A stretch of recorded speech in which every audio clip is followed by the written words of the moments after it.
Welcome to Black Love Matters, where this serves as a therapy session for figuring out adulthood, loving each other, a fine Aaron and Brock Michelle, or Jay-Z and Beyonce. Or this episode, we're going to go with Sister Night and Dr. Manhattan. Who? Dr. Manhattan. Here you go. From The Watchmen. Y'all thought I forgot what I said I was going to talk about this week? Here Absolutely you fucking not. go. Don't worry, in my check-in, I'll go into a little bit more thorough detail of Sister Night and Dr. Manhattan, which is a black love relationship. I'm talking about the black Dr. Manhattan, not the white one. Shout out to them. You have any thoughts, or are you just going to wait till I bring it up? I'll wait till you bring it up. Okay. Who is you? I'm Nero. And I'm Nyampi. And this is motherfucking episode 300. I wish we had sound effect. Bah, bah. Bam, bam, bam, bam. Boom, boom. What, Joe Budden podcast? Did we tell y'all that story? Did we tell them that story? I don't think so. When me and Nero were on some type of date night. And I think I was tired. Like, it was one of them long work weeks where I came home. And Nero was like, no, let's go out. I don't care how tired you are. Like, let's go get a drink. Let's just connect. And I was like, okay, cool. So we drove to San Jose. We was like at Santana Row. And we were circling trying to find parking. Mm-hmm. And Nero was listening to the Joe Budden podcast. And I was like half asleep as Nero was parking. Then what happened, Nero? Pow. Nigga, I almost ran out the car. It sounded like gunshots to me. I started ducking in the car. Nyambi ducked so damn hard. That's how you know epigenetics is real. That's how you know trauma is passed down to And the I was genes. like, what you ducking your head for? You don't even know where the gunshot coming from. You know, when you hear a gunshot, you need to get low. And if you walking, you better zigzag. But whatever it was, y'all don't understand. To the point where Nero was like, is you okay? I said, child, I thought I was back on Jefferson. Remember, y'all, for all the Detroit people listening, y'all remember about 10 years ago, maybe a little bit more. Yeah, maybe it was a little more than 10 years ago when the downtown fireworks, I think it was by Macy's then. Mm-hmm. And they had that shooting on Jefferson at Hart Plaza. Mm-hmm. I was there for that. And all I remember was the gunshots ringing, and I felt like it got me. Like, you know how, were you there for that? Do you know what I'm talking about? Yes, I do. Where it was shooting at the fireworks. Mm-hmm. I don't think anyone heard. Maybe they were. And Stop. That's how it was. Can you do it again, Nero? That's how. Stop. You know, trauma is real. And Nyambi, I'd never seen Nyambi duck so damn hard. I said, they done shot that down at the Santana Row. Where the dogs be. Sugar Fina. Inside of the parking garage, though. In the moving car. I said, Nero, you better come on. You better lean to the left.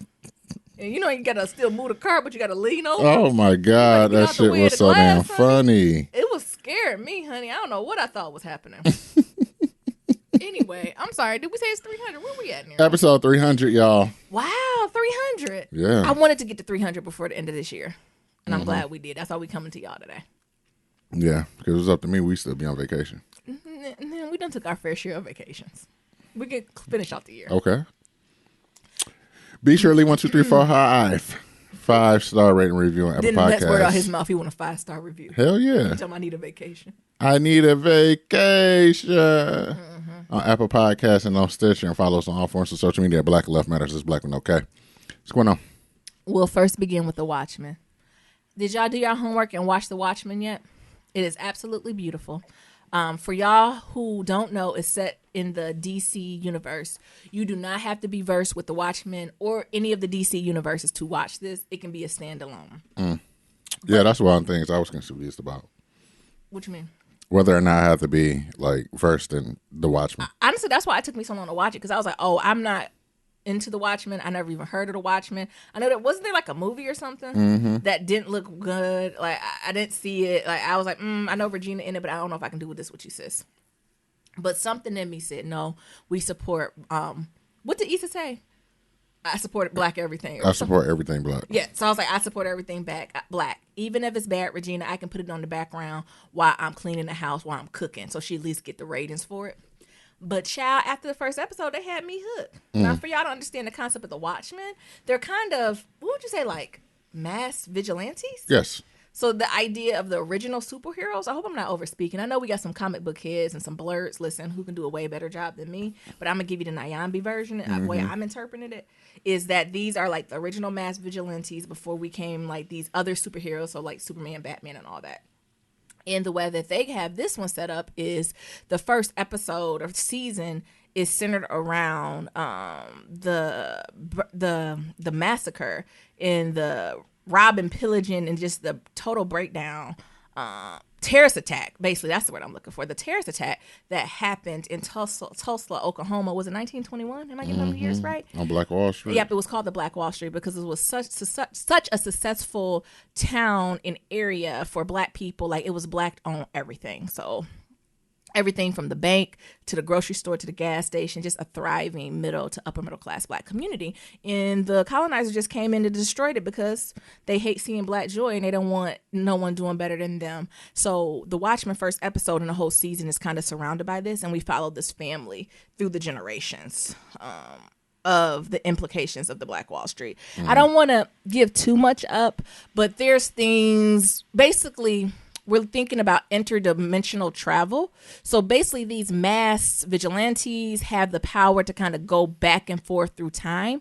And the most powerful one of these like superheroes is somebody called Dr. Manhattan. Again, I'm giving a very high level. Like there's deeper and it's more interconnected to this. And he's supposed to be the most brilliant person, most powerful person on earth. Meaning that not only is he smart, not only that, can he see into the future? Yes, he's supposed to be a god. He sees into the future. Yeah, he's like a god. And he also doesn't experience time as a human. So you know how we experience time in a very linear way? He experiences time more in a circular way. So at any one moment, he can be in multiple places at once. So he can be now in the present moment, 20 years ahead and 20 years behind and see the things that are happening. So if that puts that into place. And it's just really good. I'm not even scratching the surface, but it is just so good. Like there's themes of like the police, police brutality. It's themes of generational trauma and that being passed on generation to generation. Other things that they play with in this series is reparations and what had happened if. Also, there's a play on the police where it's almost flipped, where they're saying, you know, the police get to put masks on to protect their identities and themselves because there was actually like terrorist attacks against the police officers. Yeah. And how is that tied together in like this idea of mass vigilante? So how are the police abusing this, or if they need it? Like, it's just so many different things that come up, but I'm trying not to give it away, but I really think y'all should watch it. There's a Black Manhattan, there's a white Manhattan. Sister Night. Sister Night is Regina King's character. Yeah. So she's like a police officer, one of these mass vigilantes, and her family's history is threaded throughout this entire story. There's also a character on there named True. What's her real name? That Asian lady? That Asian lady was my favorite character. I thought her name was True. Was it True? Because it's like True Enterprise or something. Like Dr. True or something. Dr. True is my nigga, okay? Dr. True is not here for any of you dumb motherfuckers. She's basically the smartest woman in the world. Lady True. Lady True. And she's from, I think, Vietnam. She coming for niggas. Because that's another thing. The idea that the Vietnam War, the way it ended, all that stuff was shifted. Just watch it, y'all. If you need it, I just enjoyed it. Let me stop rambling. I kind of rambled a little bit, so I won't give some of the aha moments away, because some of the aha moments, you'd be like, what? Who? What? And yes, for all the Black wokes who are listening, mass police officers, Ku Klux Klan, all that's in there. You don't even got to worry about trying to connect the dots. It's all there. Whoever wrote this, the white people who wrote this surrendered. Because this had to be hard for them. Because it was some episodes, y'all, that was hard for me to watch. You know the hardest episode for me to watch? I don't want to give this away. But for the episode where we talked about mass justice and how mass justice got to be mass justice, took me out. Like, to the point where, again, going to epigenetics, where trauma can be passed down, I feel like through the screen, I inherited the fictional pain that he had because I know it's not fictional. Right? These writers created this, but I know it's not from somebody done told somebody Annie who told somebody cousin. This happened to families. Right. I guarantee this has happened to families. And I like felt it in my spirit. So I'm going to give a shout out to the folks who created this. the folks who were writing in the writing room who literally just surrendered. Because when I tell you they did not let go of white people's throat this whole season, Right. their foot, the heel was on the necks of whites. Just when you thought you was going to breathe, You couldn't. they put it right back on their fucking throat. And just punch you in the throat. So if y'all looking for something to watch, it's 9 episodes. It's about an hour a piece. You can watch this over, like you got New Year's Eve coming up. Just watch it there. Just watch it If over you a in few the house- days. Just watch it. And watch it with the children too. Because it'd be a good learning lesson for them. Well, you got to watch it, though. There are some times. Child. Oh yeah, with the kid. Oh, yeah. Don't watch it with the kids. Because they going to get real distracted. Actually, the first episode don't. The first episode, I think I was telling my parents or some friends to watch it. They was like, nah, y'all be, why in the first 20 minutes I done seen this? But that's how it is in the comments too. Like that's not something that the writers or directors fetishize either. Because Nia said white people are obsessed with two things: black sets and LGBTQ sets. They Yeah. are absolutely fascinated by those things. When you put them two together.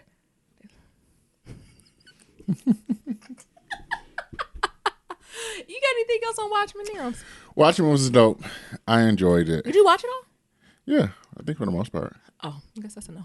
No, I think I did. I was in. There were some parts where I fell asleep. Ooh. But it wasn't because it was boring. No, it was Nerum because just of has to get sleeping. 10 hours of sleep. It's not even 10. Well, what is it? 9. Like 8.5.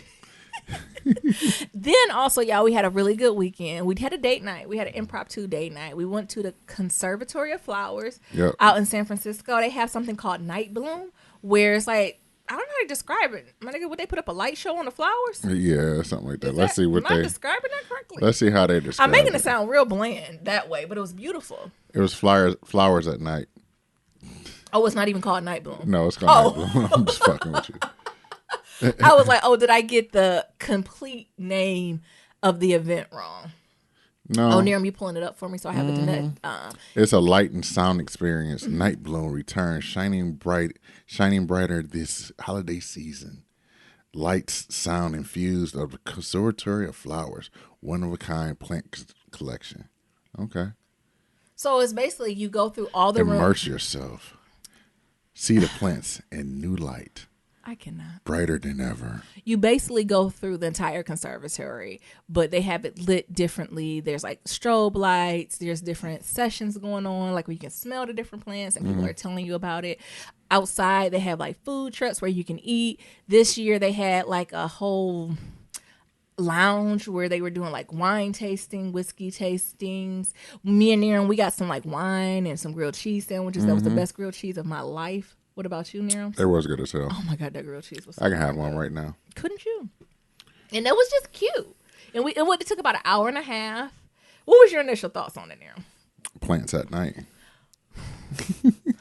I can't give Nair nice things. I think Nerum was really surprised because we were going to like drive up there or take like the BART or figure out how to get there some cheap way. And I was like, you know what? Let's just Lyft or Uber up there. Did that surprise you, Nerum? Yeah, that did. We're trying to do double income, no kid things. Absolutely, and I When you enjoyed could it. just like, why were we inching to like, oh well, let's drive to the bar and then after we go to the bar or let's go there, let's see if we can find a good park. It was just too much, and I was like, let's just call a Lyft. Yeah, the thing is, it's definitely one of those things.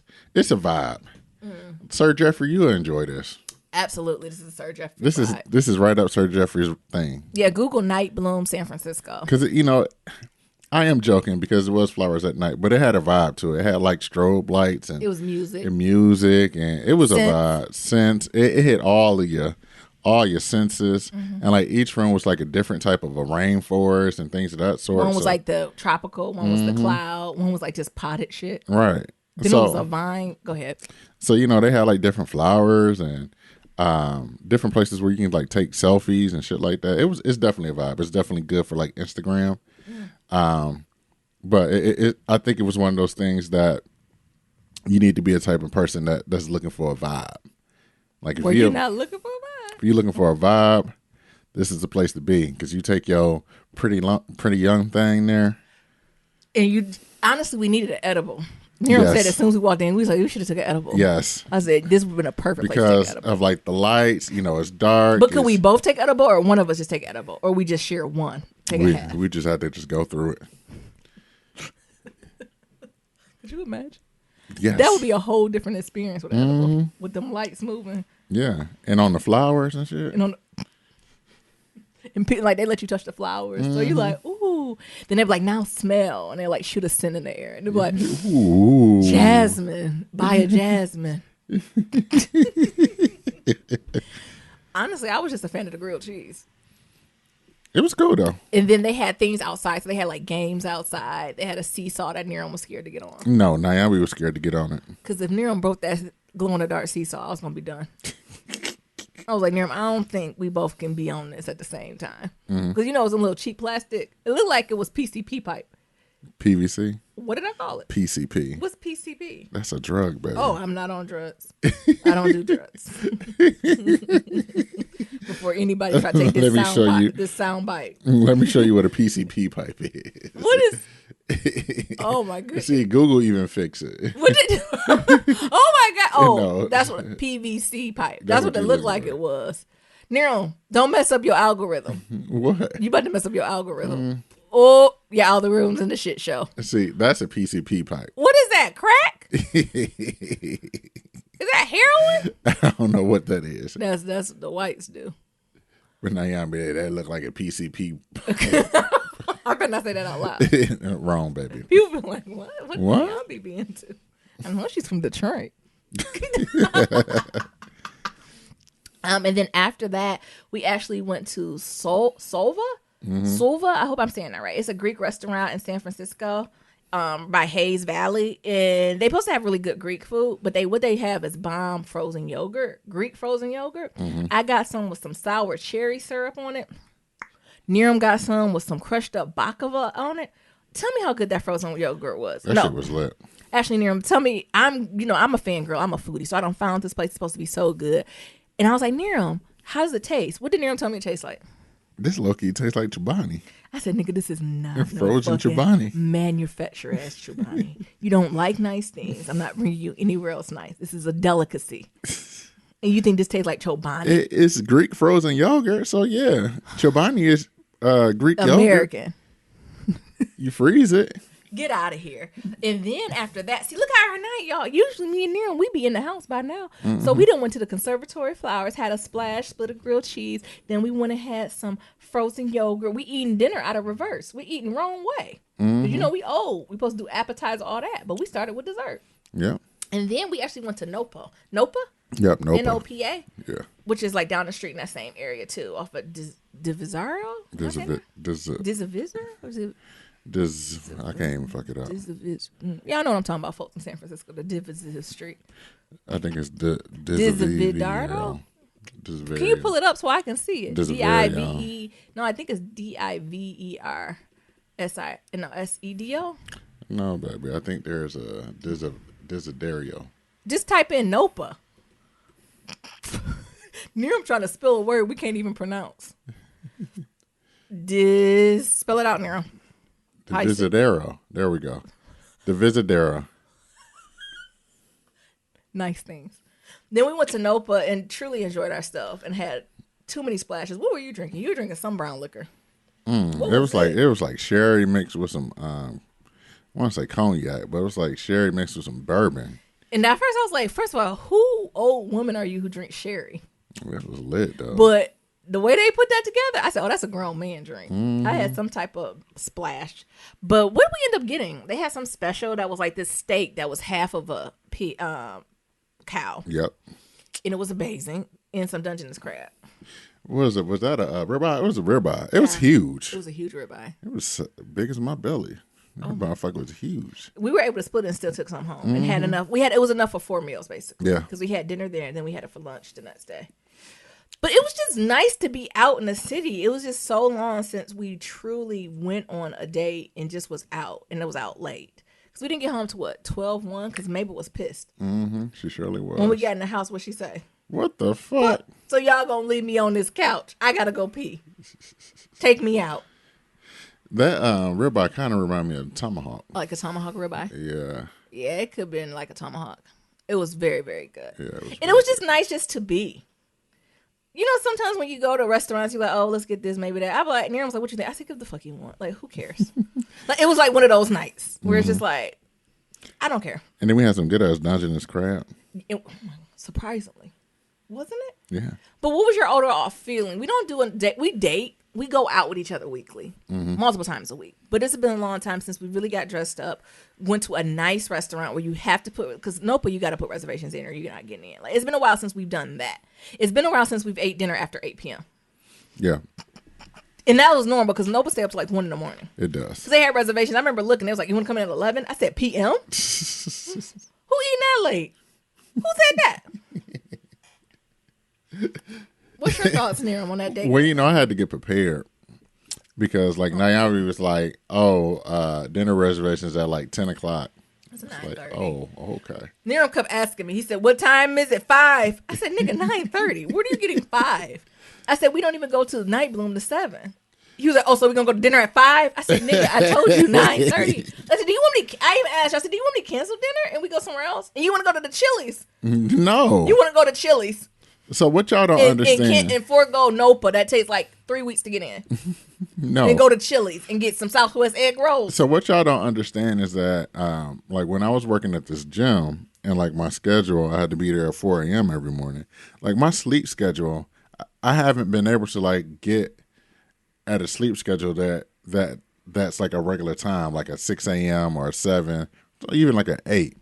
So I still wake up every damn day around like 5:45. No, like 4:45, 5 o'clock. Yeah. So I be sleepy around about 9 o'clock. So I'm like, what time is it? When it's going to be? I'm like, all right. I said, I'm going to drink 2 Coca-Colas. I was wondering why you was drinking all that pop. I said, I don't never. When was that time we even bought a soda? Like, y'all, It's we been a so while. old. We get seltzer and then add like lemon juice to it. It's been a while. Or like juice to the seltzer. Like, that's our type of soda. But Nayan would be always getting on me and complaining about me because I'll be sleepy about 9, 10 o'clock. You be sleepy. You don't want to stay up. And it's like, I can't help it. I was like, you know what? I got that ass. I gave you an out. I said, we can forgo Nopa, one of the best restaurants in San Francisco. Right. Or we can go to Chili's and get Southwest egg rolls. I heard they have $5 margaritas. And that's why I drunk 2 Coca-Colas to keep my ass woke. Oh, I like a $5 margarita. And then get home. Why you ain't sleeping? Because, nigga, I'm up off this damn caffeine. And that's the other thing. I'm caffeine sensitive, too. Y'all see my life. And remember, y'all used to think Nyambi was difficult. Nigga, caffeine sensitive. But I did it for you, baby. I did it for the relationship. You ain't have fun. I did. We should be doing that every week. Okay. Well, honestly, I don't know if I'm about to front that bill for Nopa every week. But we can do Nopa-esque. We go for brunch. Right. But I enjoyed myself. It was a great time. Good. What about the Uber and back and forth? Like, it was been just so long since we've not been about business like that way. Because even when we be in the city, I'm like, oh, well, I'm going to work from the city half the day, or you going to be in the city. Like, it's always tied to something else. But for us just to go the whole day and then ride out there that evening felt really weird. To the point where Niram was like, should we move there? Honey, I don't know if I'm meant to live in San Francisco. Baby, you always want to live some city lifestyle. I do want to live in a major city before I get too settled. Like, before, honestly, I have my kids get walking. I feel like I can live in a city with the baby because you can just strap them to your back. Mm-hmm. But when they walking, that'd be too much for me. Well, but is San Francisco truly a city? yes, it has. It is, but San it has Francisco, public transportation. Nobody really drives. San Francisco energy, Unless you're though. rich.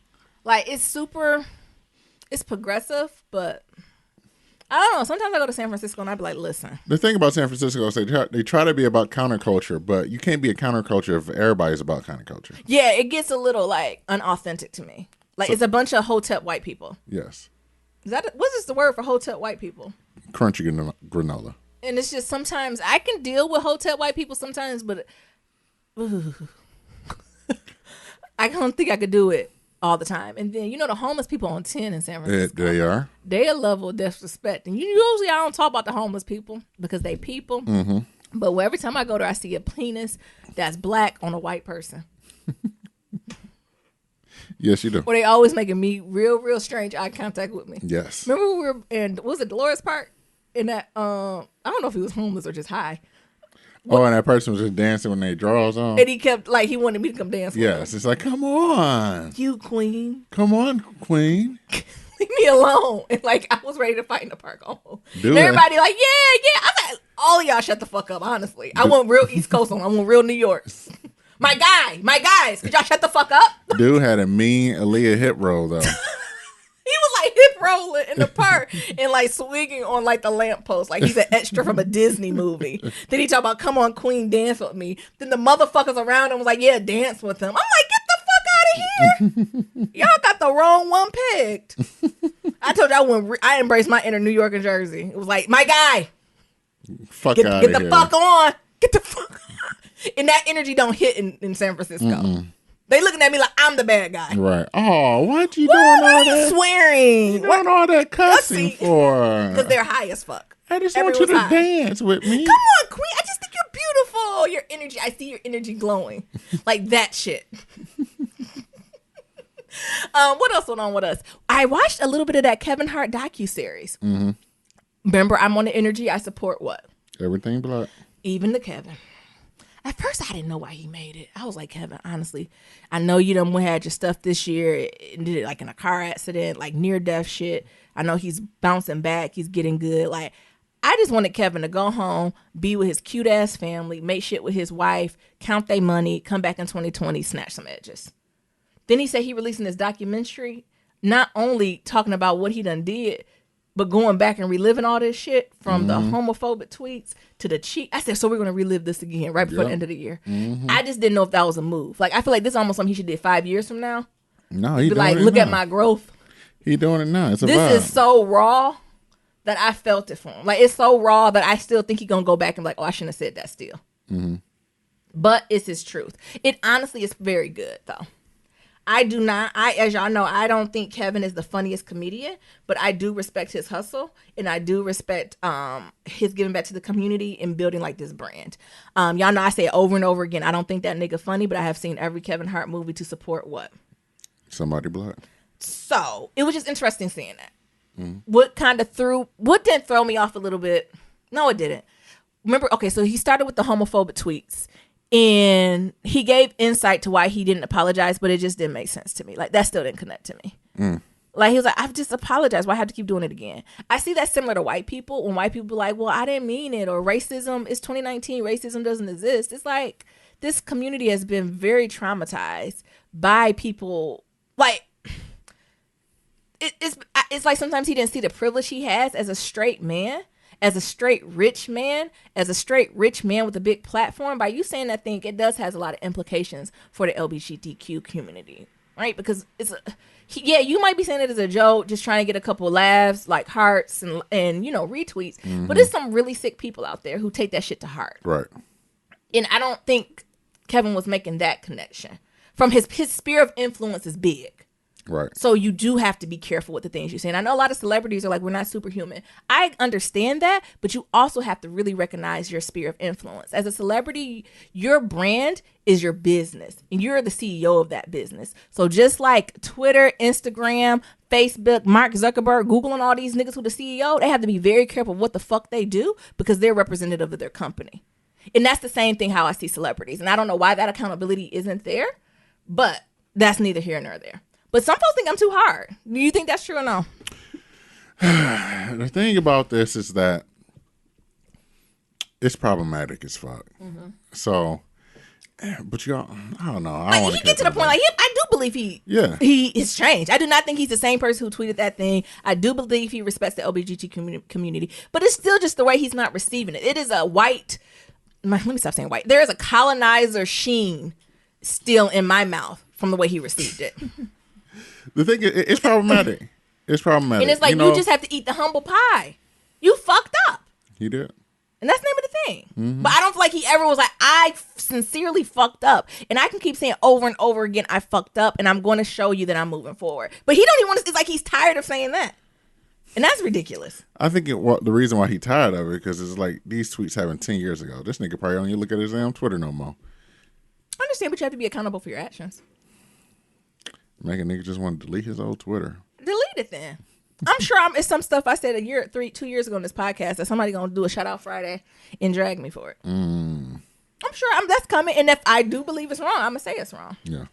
That's the sacrifice you make. If you didn't want that, there's plenty of cubicles you could go to. What you saying? UPS is hiring? UPS is hiring and the box stores is hiring. If you don't want a public persona. And I don't know why celebrities cannot connect to that. And don't get me wrong, I'm not in cancel culture no more. I have forfeited cancel culture. Nobody is completely canceled. There are hiatuses. But no, I'm about ready to forgive Jussie. Like I am not What? of cancel culture. You gonna forgive Jussie? Yeah, I'll forgive him. He's sorry. He on timeout enough.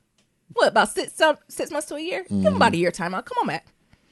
But there is some accountability. Just like at work, if I don't hit certain metrics, I can't go to my manager and be like, well, I'm human.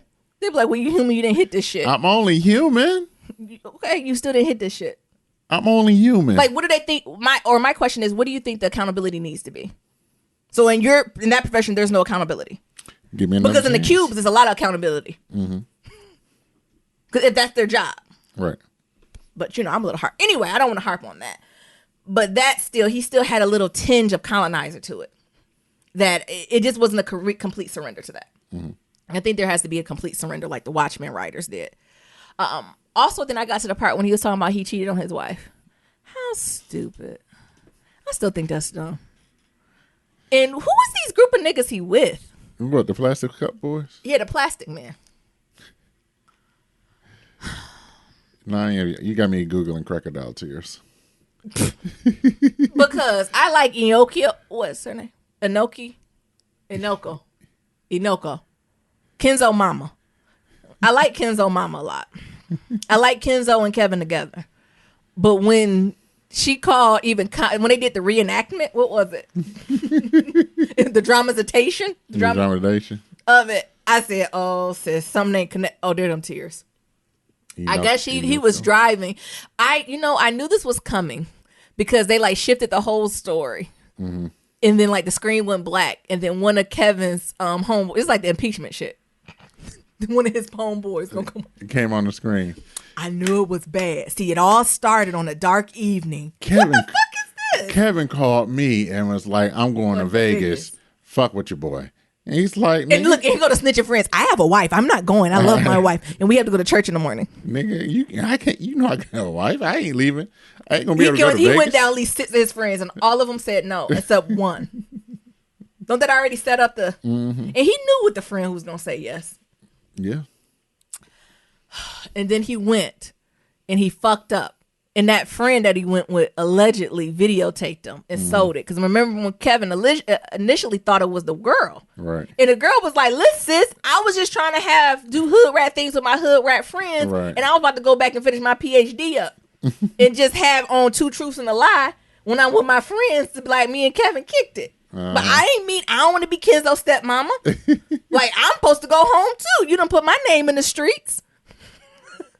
Then Kevin was like, word?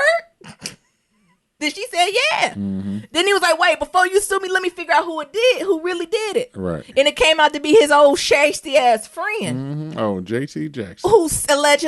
Who sent these letters and ransom and put everybody's name out there. But back to the crocodile tears. So when they telling the story, I guess someone done DM Inoki and was like, hey, bitch, I seen your man. And I think, don't she get a lot of DMs? Why would she even answer? But, I guess if they told me I seen near him, I'm like, show me his black ass. You're right. So I don't blame Noke. So she hit the shit and seen, I guess, black ass, Dr. Manhattan, and booty in the air. And so she put Kenzo, well, she's still pregnant. So she put some shea butter on her belly. Then she called Kevin. And she was like, you fucked up. Then Kevin got quiet and said, I fucked up. And then it was like this whole, I don't know. Then that's when he started this whole brotherhood thing. Talking about I just went to them and they helped me up and I worked out 10 times a day. And then the Noki was like, I forgive him. I was like, girl, you don't got to. You can be like, I'm mad at that nigga not make him pay every day. Because it was some level of dirt to that when she was pregnant too. I think that's just a level of slime. It was a little slimy. And she could tell that woman loved this man, this little man. She loved this little man. Yeah. And he did that to her. But it was something more to that too, because I got to thinking, because she's like, yeah, because even with the way she was saying it, and I'm sure she's still processing it because it's new. But she was like, because I guess the producer was like, why didn't you leave? And she was like, because I ain't, you know that pause, she did that too. She was like, I mean, because I wanted to make it work. I said, bitch, you ain't had no job. Where am I going 9 months pregnant? And ain't nothing wrong with that. Be strategic. I bet she got a bank account now. I bet she's looking at those dividends collect again. I know she's looking at the dividends collect when she was like, well, you know, it's like baseball, 3 strikes and you out. I said, well, you got one more. Naomi say, he got another chance? He got one more time to do this? Don't tell him that. But what I didn't like about this, and I did see a different side of Kevin, where he like was with his trainer, and he basically was one of them niggas like, I made you. And I don't like when people do that. And his trainer was like, listen, you was fat. That's what I was waiting for him to do, because you know trainers got your secrets. I mean, when you can do a push-up, you come in here breathing on 3. Can't do 4 on a trip. Ooh, what your trainer gonna say when you blow up?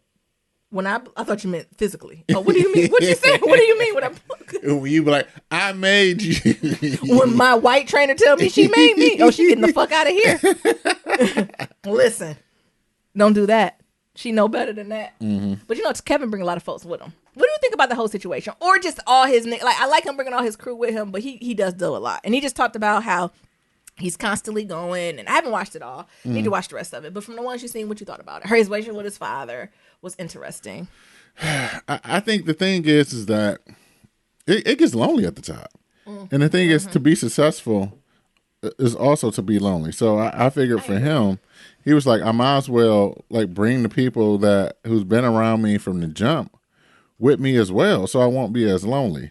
And I think those people, they can't bow to you for the rest of their lives. No, I don't even think that. I think. You think he was just drunk and mad? Yeah, I think he was drunk and mad at that part. But honestly, the Leo in me be like, nigga, is that the truth? I think he was drunk and mad at that part. But I think that, yeah, you need those people. And the thing is, he's the type of person that he needs, like those, I won't even call them caretakers, but that's more or less what they are. Caretakers. To make sure he don't fuck up. Yeah. Because them other ones was like, we ain't going there. Yeah. They ain't no yes man. They said, oh, no. You just going to Vegas to play. Ain't no show. Ain't no money. Right. Ain't no celebration that we have. We just going to Vegas? To fuck around? Mm-mm. What? So I think that's what it is that you need some sort of accountability. Hell, when I blow up, right? Oh, who gonna be yours? I'm gonna need some type of accountability too. Oh my goodness. No, but you need that though. You need that accountability because you become so disconnected and everything else. Because hell, this thing got the world at his fucking in the palm of his hands. And I do believe he's gonna be one of the first black comedian billionaires. I do believe that for him. But I think you need that though. You need somebody like, yo, you on some nigga shit. But Kevin, ain't that the oldest story in the book? Yes, it is. But you know what? To go to a different city, get drunk and high, and fuck another bitch? Are you serious? You have a wife who is in love with your old booger wooger self, who's gorgeous, who's funny, who loves you, who loves your family, who supports your career. Your career, really? I told you I was Team Nook Nook. If Nook Nook would have been like, I'm out, and then she got the same lawyer Mackenzie got. Y'all know who Mackenzie is? Mm-hmm. Jeff Bezos' wife. You know who Jeff Bezos is? Mm-hmm. Prime. If she would have the same lawyer he got, I wouldn't no cry from no Argentina from Kevin. Not from Nyambi. So I think that's really what it is though. So his father, his relationship with his father, like that's just something else. Yeah, I didn't like how I got the bad from my father. No, nigga, you're grown. I don't like when niggas say that past 18. Actually, past 25. But how? I got the bad part from my dad. Why, nigga, you're though? 40. Why? If these niggas ain't never processed it, Nyambi. You're 40. Do not come blame it on your dad. Niggas ain't never processed because their daddy never loved them. Your dad got COPD. No. Do not blame that on, what's that man, Franklin? Nyambi. Now, how you going to be at one point be like, yeah, people, they stay at the age where they had the most trauma at. Yes. But now when nigga really doing it, you be like, nah, you 40 though. No, this nigga is still in that age. You're missing what I'm saying. I'm saying at 40, you can no longer blame your parents. You have to get beyond that. You can say, I have trauma from my lived experience. But the end of that sentence no need to be, it's my mama and my daddy fault. No, that's your fault at 40. That's what the difference is. Ownership and accountability. I'm not saying that you are not a product of your environment. But there's something that needs to happen at a certain age where you have to take ownership of that to heal forward, because your mom and daddy can't heal you. That's what I'm saying. Mm-hmm. And it was just a little bit too much of, all I see is this fragile old man. And he make him out to be Dr. Manhattan. And he's not. Maybe in his head, he's Dr. Manhattan. And not just Kevin. I don't want y'all to think I'm picking on Kevin. It's a lot of y'all out here think y'all parents is Dr. Manhattan. And that's not true. That's in 2020. We'll talk more about that. Go ahead. Did that hit now? Y'all think y'all parents is Dr. Y'all think y'all parents don't, what do you say? I'm not where I am. I'm everywhere. That's not your parents. They are human. They are mortal. And once you process that, well, maybe you ain't freedom. processed that. Honey, because that's what I do it daily with mine. Maybe you ain't processed that. Daily. Nyambi parents are mortal. I ain't seen not one scene Kevin Hart with a therapist. Boom. Maybe that's coming up. Boom. That's what's missing. Because you can see the healings there. Good person, good guy, right? But it's like that last piece that was like, wait. You didn't connect that dot, did you? And we on to the next. There's a reason you never sleep. Right? Because you alone with yourself. Right? Even the theme of him, like, I'm working constantly 24/7. I'm never alone. I can't stop hustle. The hustle don't stop. Is it the hustle that can't stop, or you can't stand to be alone with yourself? Which one's scarier? This idea of, oh my God, if I go back to this, I can never go back with that. And if you go back to that, what's going to happen? Therapy. Oh, maybe I need to get her. I'll be Kevin therapist. You won't want it. They won't want the healing I'm throwing down. No. It'll be a Mr. Iyanla, the Lord, crystals. What else I'm going to throw? Hard pass. If somebody out there need healing.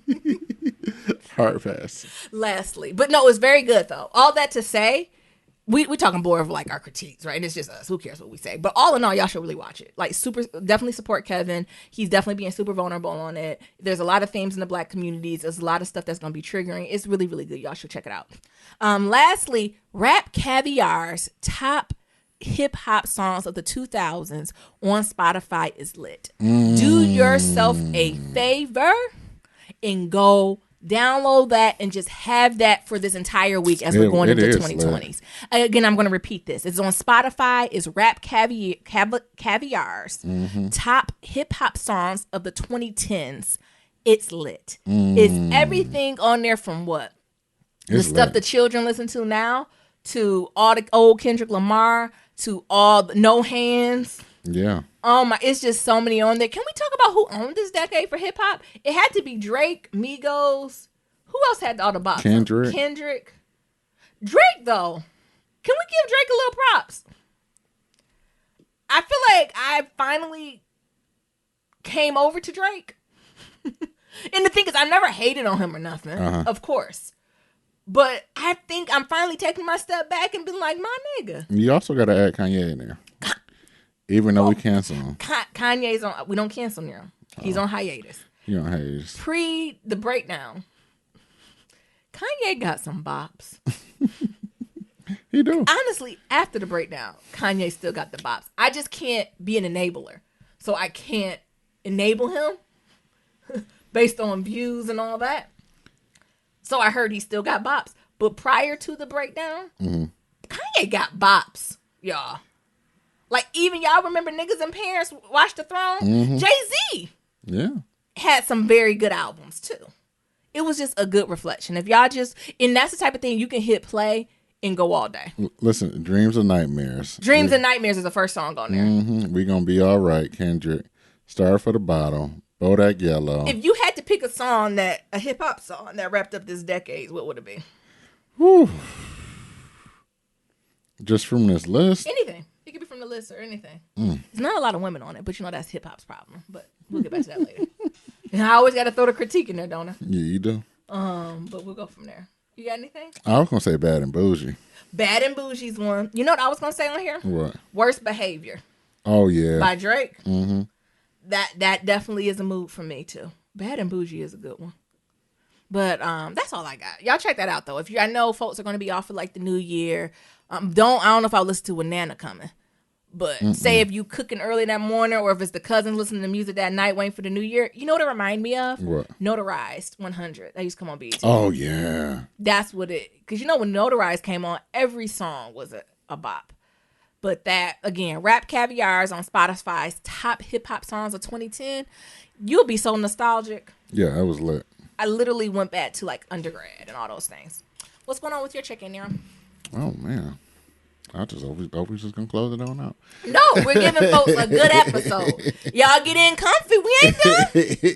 Oh, y'all get comfy. I thought this was gonna be an hour episode. Get comfy. So we got some people on. I want to say some people on the sick and shut in for prayer. So I was doing some work today on my computer, and as usual, Skype called, or somebody called our Skype line 508-784-1111, and I was like, if they call back again, I'm gonna answer the phone. Yeah. So they called back. I was like, oh, they leaving another voicemail, and I answered it. I was like, hello, this is Nero. Oh, that's how you answer it? Yes, this is Nero speaking. Lord, how can I help you? And it was Red Baron. Oh, okay, cool. What Red Baron? So I was like, what's up, Red Baron? What's going on, man? And he's like, I was leaving the second voicemail, but dog, my mama done got in this hospital. Jesus. And parents, we at the age, y'all. Even before it, right there, Death Angel. Sickness Angel has no name, no age, no time, but a lot of us is in them 30s, heading to our 40s. Parents are getting ill. Mm-hmm. And I'm not gonna go all into the man's business, but his mom's not doing well. He running back and forth. Luckily, he found the hotel that was like near the hospital, like a couple minutes from the hospital. So just getting in these shifts, and just had a conversation with him. I think we was on the phone like 45 minutes. Yeah, and just letting him know, like I understand, like things is going on. Like I hope your mom, comes to the men, or like it starts to come around. And like, but you also gotta practice self-care, brother. Yeah. Like, what are you doing for self-care? How are you take care of yourself? Taking yourself through this? Like, are you eating? Yeah. That's my question. Are you eating? Nigga, are you eating? Mm-hmm. Are you sleeping? Yeah. I was just even saying that with, we got some good friends on the East Coast. One of their parents isn't doing well. And first of all, my heart broke, right? But then, I remember talking to her about it and be like, well, are you okay? Is he okay? Right? Because it's something about it's hard. We don't talk about it a lot. And I feel like there's no manual or handbook as you're growing and getting words and wisdom from like your mentors and advocates on how do you be a caregiver? Right. And not a caregiver for a child, but how do you become a caregiver for like an ailing parent or a sister or brother or something that's older? Right. It's different taking care of a child or a sicker child. Like, it's different with babies or young people.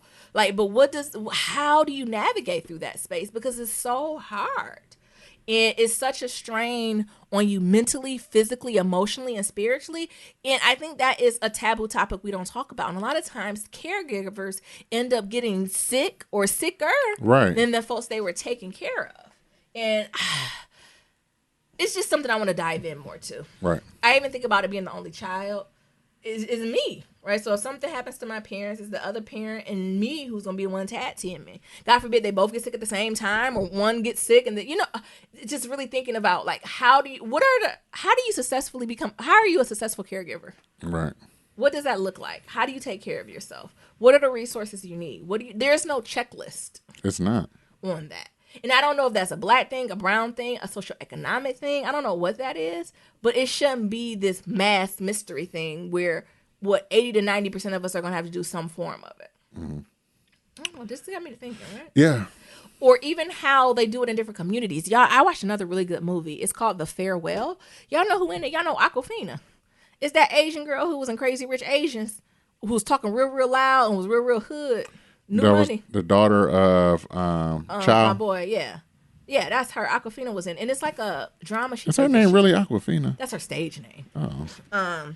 What you mean was her name? Yeah, that's her stage name because she's like a comedian. Oh. Did you? I'm just typing Awkwafina in order. I think it's Awkwafina with like a K or something. Oh. It's not spelled like the word. Oh. I think copyright. My nigga, come on. Oh, Awkwafina. Okay. Oh. Okay. Gotcha. Thank you. And it's her stage name, honey. Okay. Because I'm sure her name's right long. I'm sure she has a whole gig about it. Uh-huh. But anyway, I watched it and it was so good, y'all. This is the one to watch with the family. And it really talks about caregiving, but from the Asian perspective. I think they were Chinese. I don't remember. Maybe Chinese. Yeah, I'm thinking Chinese. And what was happening is Aquafina and her parents are like first generation. So she's first generation. They live in New York. And she lived in China but came on over. And what's happening is her grandma in China is sick. And so everybody's like, okay, we're going to go visit. And Aquafina like, oh my goodness, yeah, let me talk to grandma. And they was like, stop, you American girl. And she was like, what? Like, we need to go visit grandma. She's like terminally ill. And they were like, no, you don't go. And then she was like, excuse me? What you mean I can't go see my ailing grandma? They was like, you got too many emotions.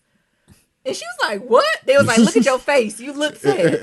They was like, basically, she gonna see you and die. It was good. It was so good.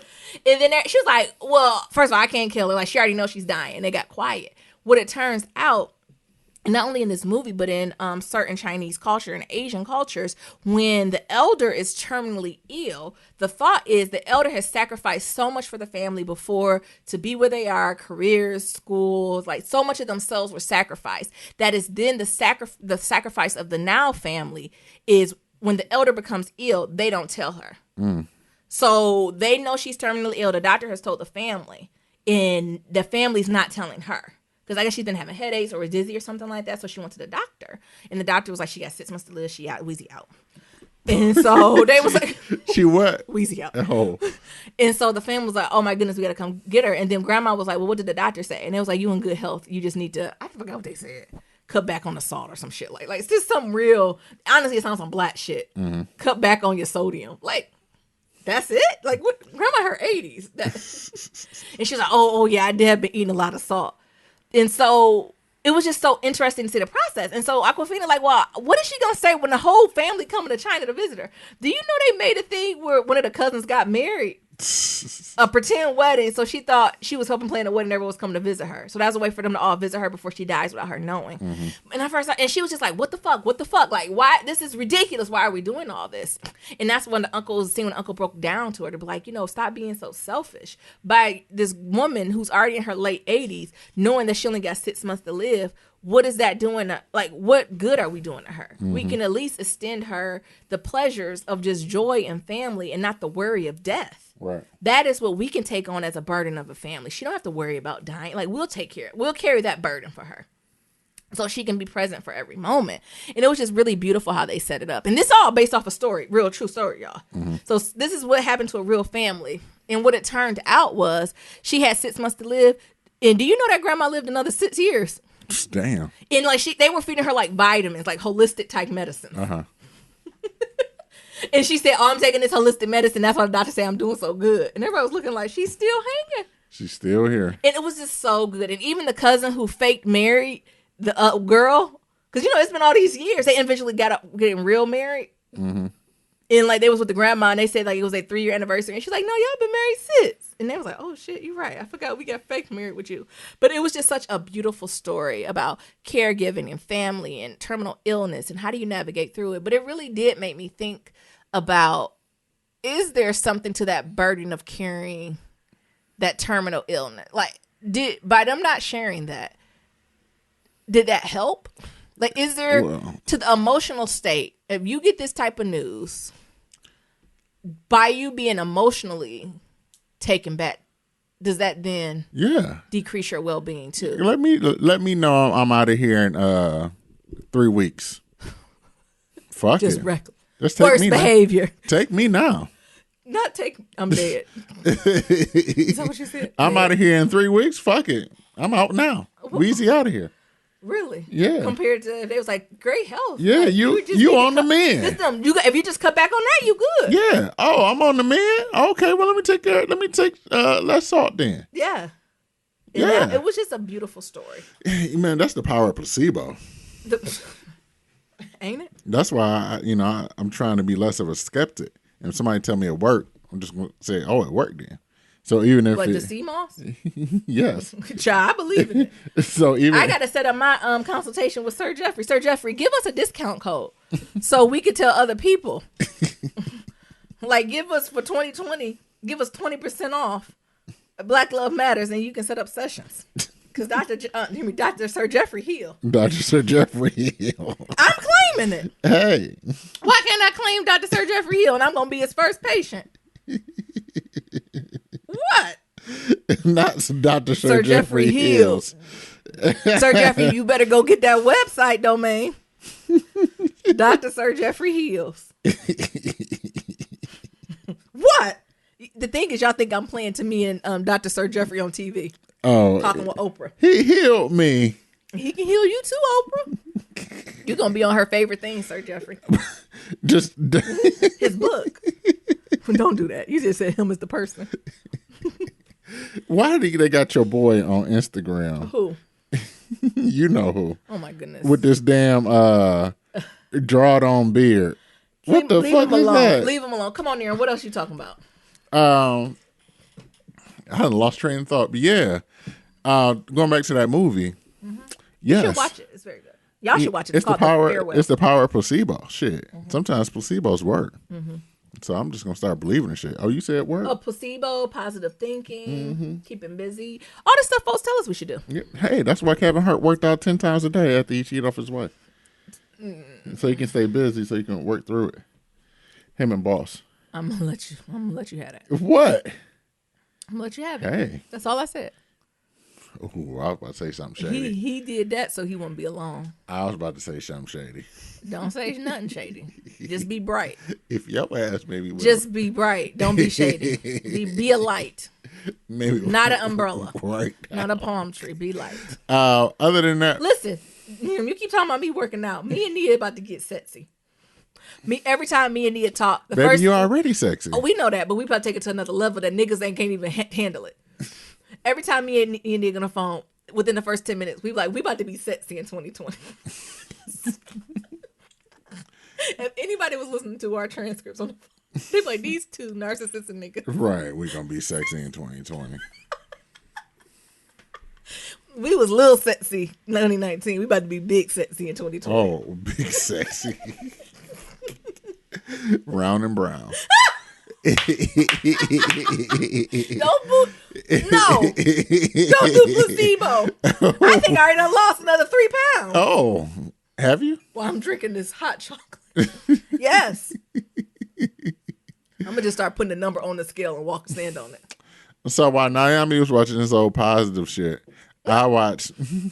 You're almost watching some colonizer I watched this shit on Netflix called "Don't Fuck with Cats." And Niram came in the den or in the living room. I was like, "Oh, you want to watch something, babe?" And he was like, "Yeah." I was like, "Oh, you pick it," because I know I've been watching my stuff. And I said, "What's it called?" He's like, "I don't fuck with cats." And I'm like, "Oh my god."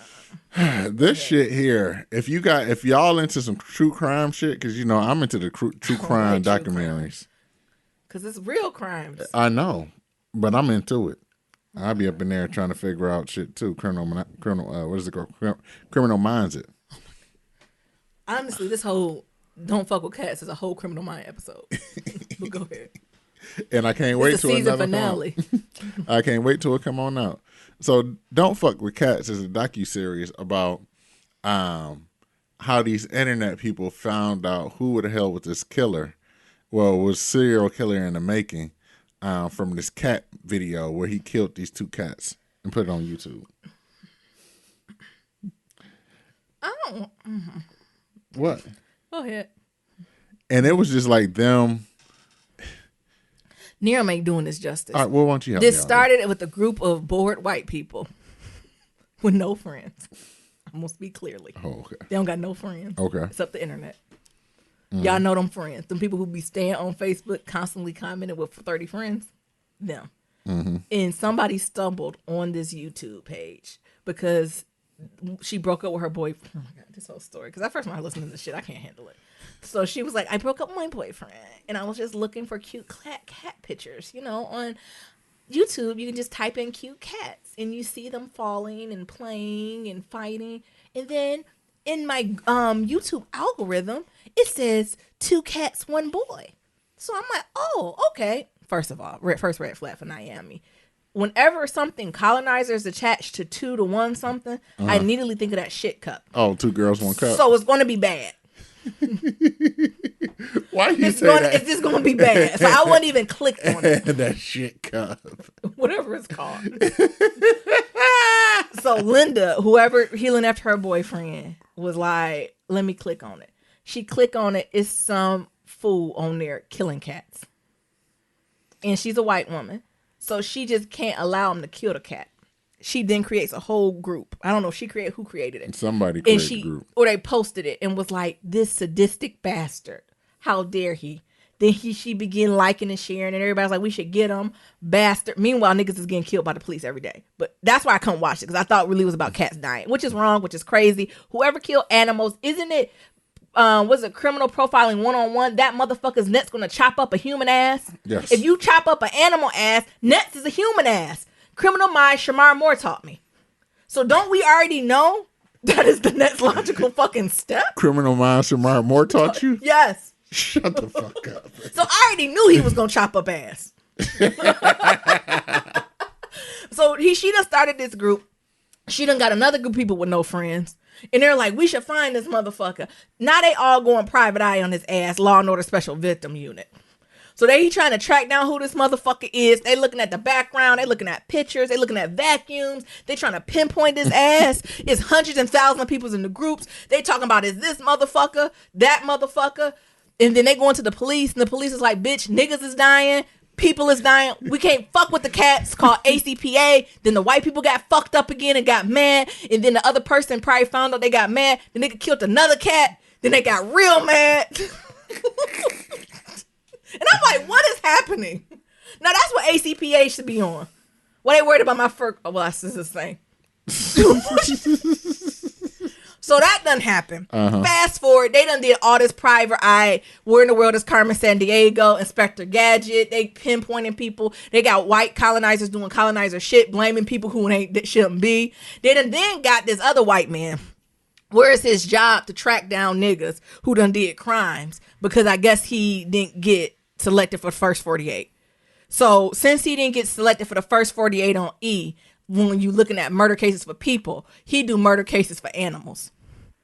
So imagine the detective on first 48, but his focus is on when you kill animals. Mm-hmm. So he done came on there thinking you remember Dog the Bounty Hunter? Yes. He giving that energy. So he's like, my job is to track down these motherfuckers who are not taking care of their animals. I'm going to put those motherfuckers behind bars. We're going to come. But, he's going in on them. And I'm like, cool. That's a white's problem. Y'all continue to thrive in that environment. They done got him on board. He think he done tracked down the motherfucker. So much so that the other people's like, no, that's wrong. That's wrong because we done find some minute fact that don't make sense. They don't eat cigarette. They don't have cigarettes and not North America. And they tracking the motherfucker down and it's wrong. All this then go on. And then y'all know, going back to the first one when we killed them 2 motherfucking cats, remember? Mm-hmm. The way he killed them was in a vacuum. They suffocated. It was bad. Well, we done went back to that original scene and we done seen an Asian man done got here and got chopped up. And all the people in the animal group is like, wow.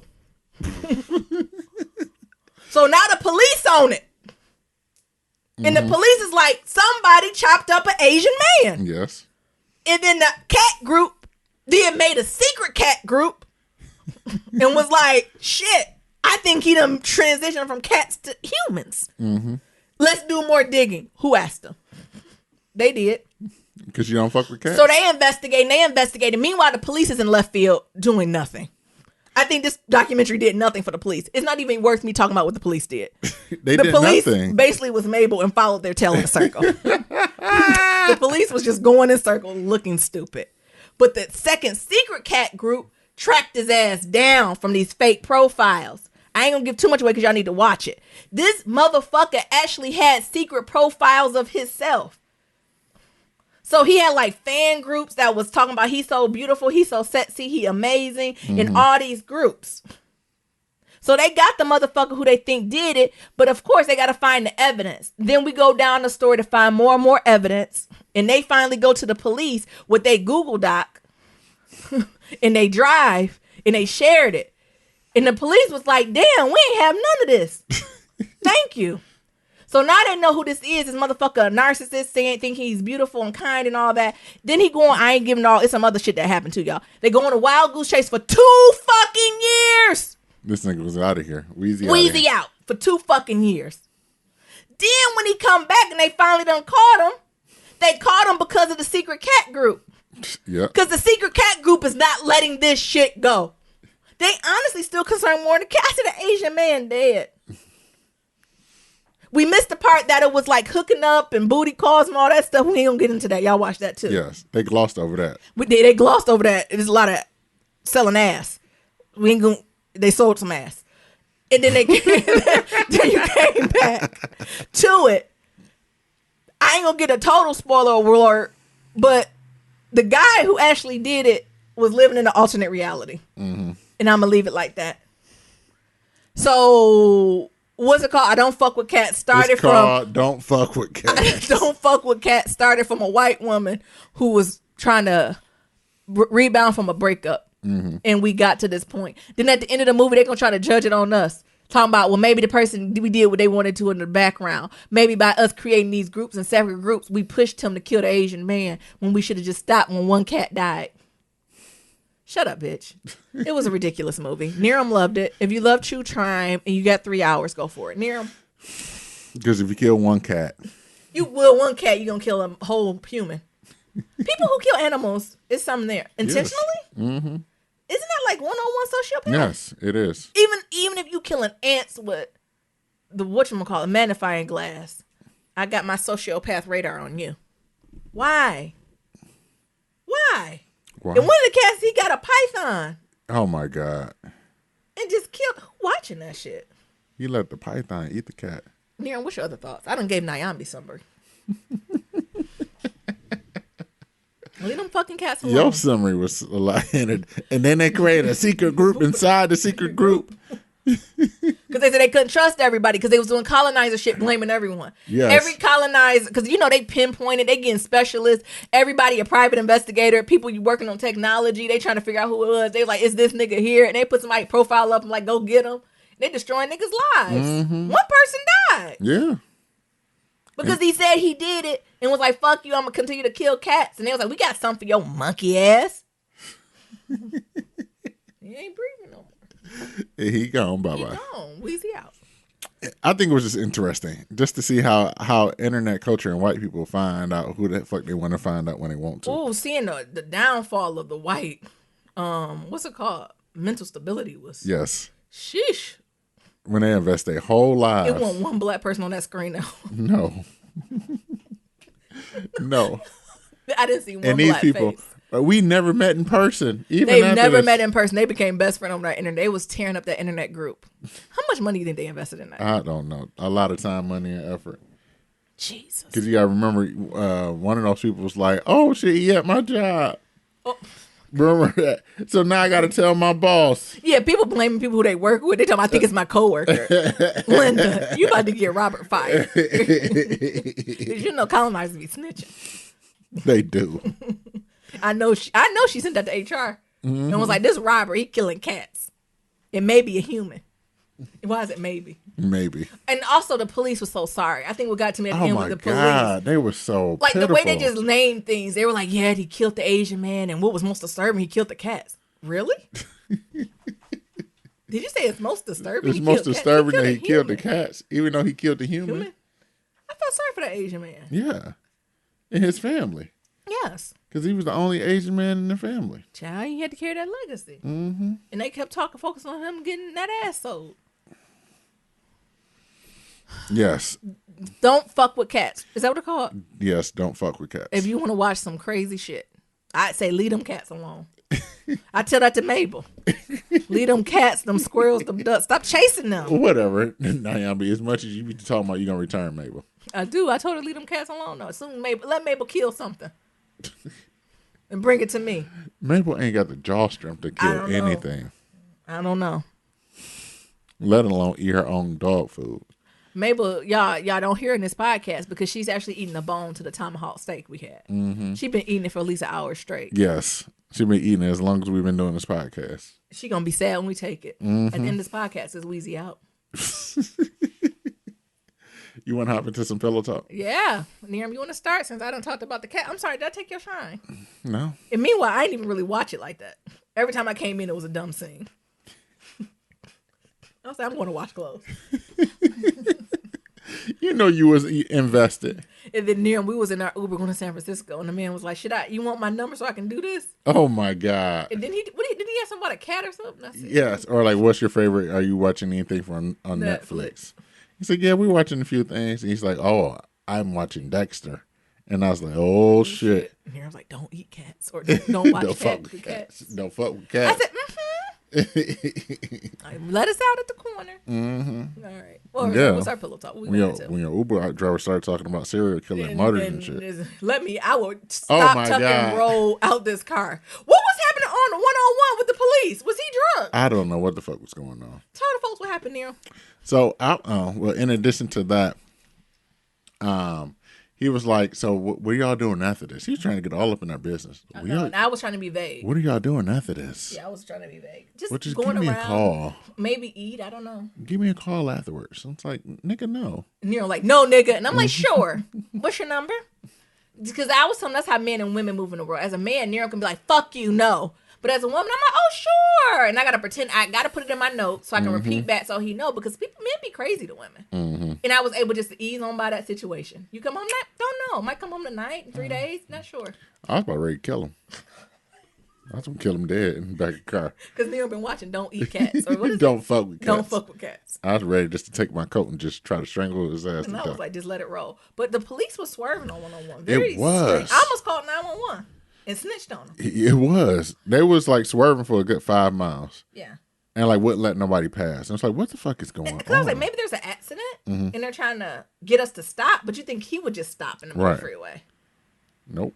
And there was one car that was like trying to pass him and he wasn't having He that. wouldn't let him pass. It was weird. It was weird as hell. I don't know what was going I on. need to look at the news, make sure I'm not happy. Yeah, look at the Twitter blotter. Yeah. Not the Twitter blotter. Nero, I'm old. What you gonna look at, Nero? The Twitter Not blotter. the blotter. What is Yeah. a blotter? They have it on Twitter. I know, but what is the definition of a blotter? I don't know. That was some shit from Like undergrad. a summary of police findings? Is that what that would be? Let's see. Sounds like very colonizer term. Sounds I don't like know a what a snitch blotter report. is. Snitch report. A snitch report. Yeah. You know, you never watched that? You never Oh, looked there at it is. that? A sheet of paper, a temporary recording book, especially for police shade. Told you, snitching police paper. Snitching police paper.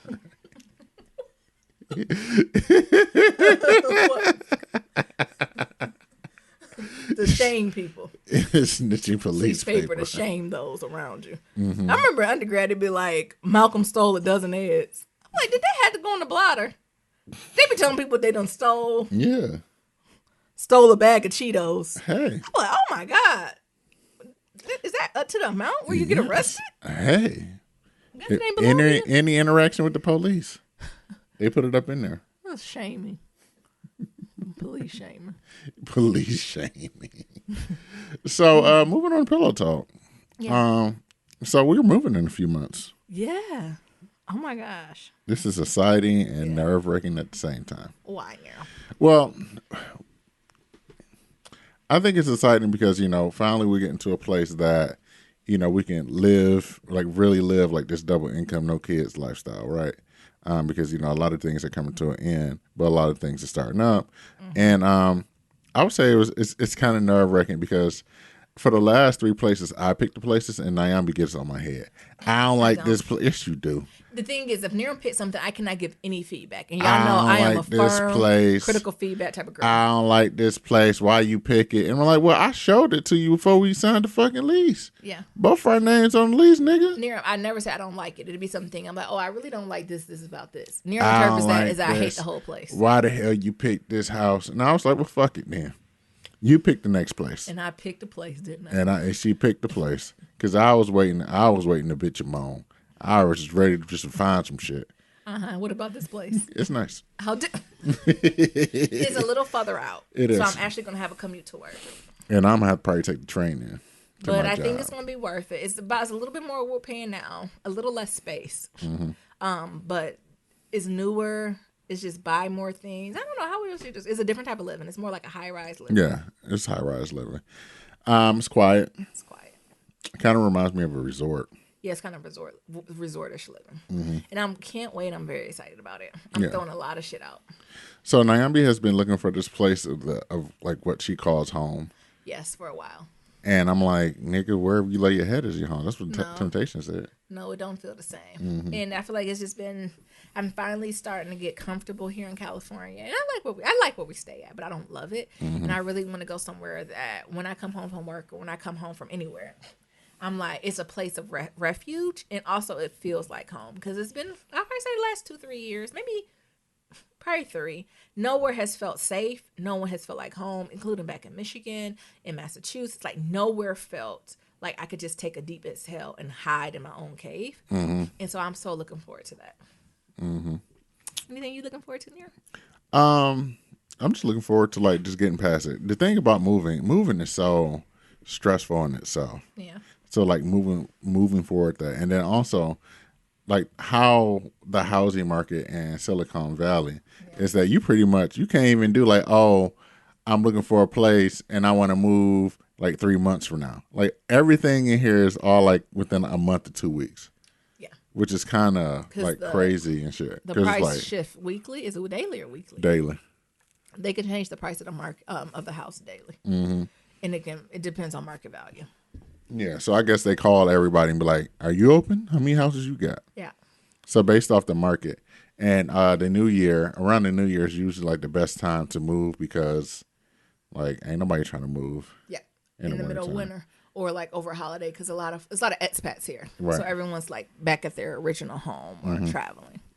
Yeah, so we decided to move. So we about a month, y'all. Yeah. So I'm sure you will hear about what it is for us packing up and moving. I told her I'm not moving shit, though. So we're going to have to put our coins together and hire a moving company because I'm not moving a fucking mattress. Only thing I'm moving is my drawers and Mabel shit. Oh, that's it. If it's heavier than that, I'm not moving it. Oh, okay. Well, what are you? I can't do it no more. What are you looking forward to for this new place? Lights. Y'all know we in the older house where all the lights you had to bring your own lamps. I just can't wait to get a light in the house in the ceiling. Oh, where I can just hit the button and the light turn on. You can hit a button now and the light come on. Not yeah, ain't what I mean. Oh. I want it just directly. I don't got to go buy it. I don't know. Just a sense of community and comfort, I think. Just a sense of comfort. And really making like just a sacred place. That's what I'm looking forward to. Do you feel like as if you already have your sacred place here? Is your office your sacred place? Yeah. The thing is like I'm able to make any situation a place my sacred place because I've never had like really stability, so I just had to make the best of what I had. Yeah, what I got. So well, I'm excited about that. Anything what you excited about? I'm excited for the new place too. I think it's gonna be pretty dope. Yeah. You know, I'm looking for a little bit more modern lifestyle. What do you mean modern? So Nyambi showed me these damn Wi-Fi lights, these Wi-Fi light bulbs. The hue. And Nero, imagine. Let me paint the scene for you. Imagine you can go in any room in a house and you set the mood and all the lights change. Don't that sound interesting? So what type of shit is that? And then I'm going to add diffusers to every room. And I'm going to add diffusers in every room so I can set a mood. I'm trying to be very hoagie here. I said, oh, okay. I want y'all to come to my house. I want to have like a signature scent. That's not fried chicken. New Year's Eve. I'm not frying no chicken here. So you just going to have to go to Popeye. I said, nor no fish. No, absolutely not. I said, you ain't going to fry no fish? No. A nigga love a good fried catfish. Better get it in this last month. Ain't no fried catfish spots around here. No, I'm saying at this place. Oh. We can't fry no catfish at the new place? On the patio. I think that's dangerous. Frying fish on the patio? Yes. We have a patio. That's how we used to fry it before in Mass. I don't know if the plug go out there. Oh, it ain't no plug out there. I don't know. Well, you fucked. Sad face. In addition, I'm actually just looking forward to just having a washer and dryer inside the unit. Yes, God. I missed that. This is just the pain. Like, how do we just know the resilience of packing shit up, going down? This not just us. Imagine folks in the city and stuff, or in New York in the winter, lugging the laundry up the hill, putting it in there, lugging it back, forgetting a pair of panties. Somebody stole your socks. You got somebody else's shirt. Just too much. I don't got enough money on my car. They only take quarters. I'm 1 quarter short. The money machine don't. It's too much. I need to be in my house. It's too much. New Year's Eve plans now? What are we planning on doing? Probably gonna go see Uncut Gems. I want to see that with Adam Sandler. Yeah. I'm liking the way Adam Sandler is aging. I'm liking his shit. Tell me more. I don't know. Has he done anything problematic? I don't know. I like that Jewish boy. He kind of funny. I like his energy. So do that. Probably get some good dinner. I knew I was gonna like him when he came on the screen with some Cartier glasses. Oh, you What's already wrong? know. What's wrong? What's happening? I said, oh, he on some fuck shit. He had them buffs on. He I had some said, buffs okay. on. When you see a white boy with some buffs on, you know it's about to be trouble. Because he'd have been around some niggas, so he been put on. It is about to be some shit. So I'm hoping it's a good old fuck time. So gonna go see that. Probably go get some dinner or eat in. True. Some bubbles and just chilling out. And just thank God for God. Trying to figure out what's gonna be. Lately, we've been doing like these Netflix marathons. Like it started with Making of a Murderer. Oh my God. And like and I'm glad we didn't watch the Cats one on New Year's Eve. I don't think my soul could took it. So we did Making of a Murderer, and then following year we did Making of a Murderer 2. Sure. Please tell me a third one not coming out. And then the year after that we did You. Yeah. And then like You 2 just came out. You season 2 just came out. Yep. So we're gonna watch some type of crazy thriller. So doing that and probably make some goals. What else? You got anything else planned? Or anything else you want to do? All right, you want to finish the podcast? Kind of doing some highlights, learnings, and hopes. Yeah. Highlights and learnings for 2019 and hopes for 2020. How about you start? What? Yeah. Ladies first. Highs. I don't know. I think I just made a lot of growth, especially with therapy. I think I'm at the point where I'm out of denial of a lot of things. So I know areas that I really want to focus on and improve on. And I'm not hiding from them anymore. And I think that ties into my hopes that I just want to continue to be a little bit better. I think I used to have all these extravagant hopes and dreams and all that stuff. And I still do, right? Don't get me wrong. I'm still ambitious and have bigger goals. But when I think of the new year, I try just to get a little bit more grounded. And I think I even said this last year. Like, I want to be a little bit better than I was last year. It don't got to be 1,000-fold. I don't got to be a billionaire, although that'd be nice. But I just want to be better than I was last year. I want to be a little bit happier, a little bit wiser, a little bit happier, a little bit more flexible. All the above. So I think that's kind of my biggest high of this year of knowing. It's something, and not that it's all soft, right? It's a lot of shit I need to still process through, rethink, revisit, and figure out what my move is going to be. But it's power in knowing your shit. Like, it's power, and not meaning know it all, but knowing that you have baggage, knowing that there's certain things you need to work through, but you can name it. And it's been a power to that. And do I know at the end what all that looks like? No. But there are some things, like I even noticed towards the end of this year, I'm like, well, I still get a weird feeling about that, or I'm still triggered by that, or I still feel a certain type of way, or I still have anxiety when it comes to certain things. Why is that? Where before I think I would have brushed it off. Yeah. So I think I'm really just standing in some power in that. And like I said, that ties into my hopes. And also with my hopes too, we're going to do some revamping of the podcast. So stay tuned for that. And I'm taking the lead on that. But at the end of the episode, we'll give you updates on that. And finally, the learnings. This idea of loving yourself, this idea of parenting yourself, this idea of self-mentorship was huge for me. And I didn't realize how powerful that was either. Like, any aspect that I felt like I needed somebody else to fill the gap, I felt like I had this power that I could do it. So a lot of times I'm like, oh, I don't have a lot of mentors when it comes to X, Y, and Z. Or I know I have a mentor here, but not here. I just want to kind of flip that on its head to be like, well, how can I mentor myself?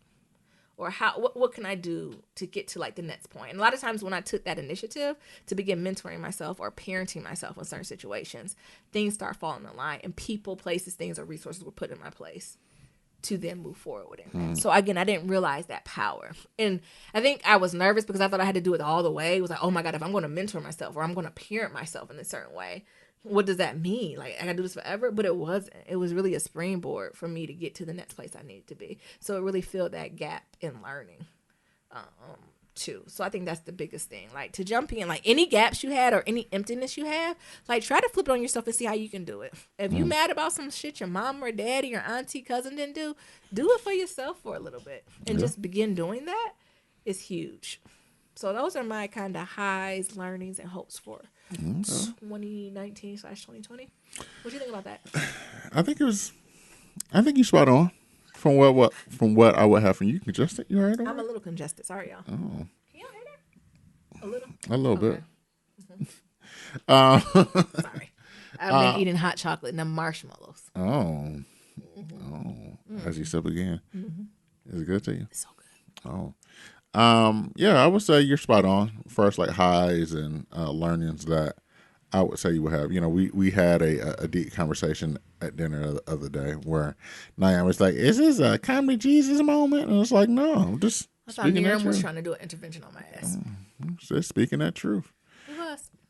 For me, I feel like the highs is, I would say growth. Not even growth. I think growth is the right word, but I guess it would tie into my learnings too, which is, you know, you are where you need to be at that period of time. And like, I just think about the journey of like moving here, not being able to find a job, and then like working at like a place where I pretty much clean shit for millionaires or clean city toilets for millionaires, right? And I had the most education in there to be able to like meet the person who's going to give me my next job in the next situation where like things just kind of like turned around and it became like this momentum for like other good things just to happen with me traveling, me being in these commercials, and everything else. It was definitely one of those times where it's like you are where you are, and sometimes you can't rush it as much as it hurts to be in that spot. It feels like almost you completely surrendered to the process, and you were trying not to fix it. Yeah. So like that whole thing of like trusting the process and being able to figure out what to do in the meantime, right? And just consistently showing up too. Absolutely. To that too. Absolutely. No matter what. And I guess the hopes for 2020 is continued growth, continue to keep this momentum going, and not stop with everything that's going on. Yeah. I think the other thing I have for this year is also to bring a few more people along on the journey. I think at work I do that, but I think I need to get back connected to my personal life and just bring a few more people along. Yeah. I don't know what that means or look like, but that's speaking to me too. Well, when we was talking about them sliders, that personal slider was pretty low. I know. So figuring that out. Yeah, so that's something also I'm hoping for next year. I don't know how that's going to manifest or what that looks like, but I do hope to bring a few more folks along on a journey with me, wherever I might lead to, or take part in their journey and be more of a supporting character than I have been in the past. If you had a word that you want 2020 to be or describe your 2020, what would it be? Vibrant. Vibrant. Ooh, yeah. Tell me more. That's what do you mean? I don't know, just vibrant. Like, I just want it to be good or bad. I want it to be so alive. Like, at the end of 2020, going into 2021, I want to be like, oh, yeah, that was lit. I didn't let life didn't live me. I lived life in kind of whatever aspect of it. So that's why I just want to look back and be like, oh, yeah, that was a good experience to the point. Even if I'm just talking about a game night. I want it to be so good that I was like, oh, yeah, I remember the taste of the Cheetos. I remember the sound of the Jenga clanking against the table, and it was lit. I remember the taste of the rum on my lips. Like, that's like, I want to be that connected to like the moments. So that's why I said vibrant. I'm going back and forth between fearless and flow. And it kind of fearless probably leads into flow. And like what I mean by this is like me and Naomi was having this conversation about like, well, what would our wish be for our future kids, right? And it's like for our kids, for me, it was like for my kids to live fearlessly. Yeah. And like what does that even mean? And I think for 2020, it's something that I want for myself as well, is to be able to live fearlessly and not really have that hesitation. And what I mean by that is this whole thing of being in your flow state.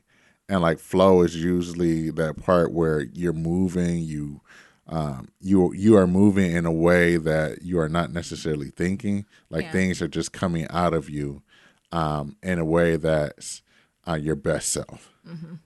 And the only way to have that, I personally think, is to be fearless enough to be able to take those risks as well as to be able to be accepting to these, what they call failures or learnings. Yeah. Yeah. All right. No, I love that. Well, y'all let us know. Let us know your highs, your learnings, and what your hopes is. Or if you prefer to share your word or thought or phrase for 2020, shoot that all in and we'll shout y'all out when we read out our emails and reviews and stuff. I know I talked a little bit about it. So I guess maybe this is part bringing people on the journey. So this idea of revamping the podcast, y'all. So y'all know Niram has really been the front runner when it comes to like all the equipment and getting us going and getting us connected. One thing I promised Niram to make room for his flow and his opportunities that I will step more in this space. So I'm going to up my game when it comes to the tech, recording it. I'm going to take more leads when it comes to the direction of the show. And of course, if you know I'm taking the lead, I mean, I'm going to shake some shit up. So stay tuned for that. But I will say, to make space for Niram to have more time to focus on his stuff and me to upskill myself in this area, in 2020, we're going to go from 3 days to 2 days a week. Stay tuned for them days. It's definitely going to be a Monday. I think it's going to be like a Monday and Thursday or Monday. Stay tuned. Don't worry. Y'all know when we come out in the first year. Don't worry. We'll figure it all out. Also, I know y'all been asking for it. We got a live show coming in 2020. Don't ask me the fucking month. I don't know. When I know, y'all know, but that is a goal that I am undertaking as taking the show back under kind of in my wing. And that's just my own personal goal. Mm-hmm. So live show in 2020, I'm terrified. I don't know what it's going to manifest. I don't know what it's going to look like. I don't know if it's going to be in the Bay, Detroit, DC. I don't know where it's going to be. You ready to show these niggas what you look like? Oh, I be forgetting y'all don't know. I gotta do it after. Should I do it when me and Nia sexy? Should I do it when me and Nia little sexy or big sexy? Which one? Maybe we do little sexy because we don't want to overwhelm them with big sexy. No, I want y'all to go ahead and lay it out and be big sexy. Big sexy. Yeah. So a live show and I can't guarantee it's gonna be more than one. This might be one night only, huh? One night only.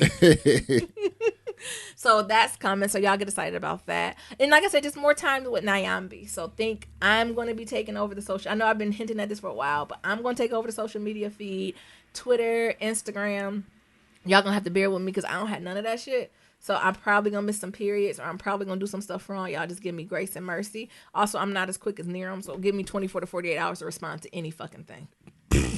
What? Why are you like? That's not appropriate in social media time. I treat it like office hours. Give me 24 to 48 business days. I mean, business hours. Like an email? 1 to 2 business days.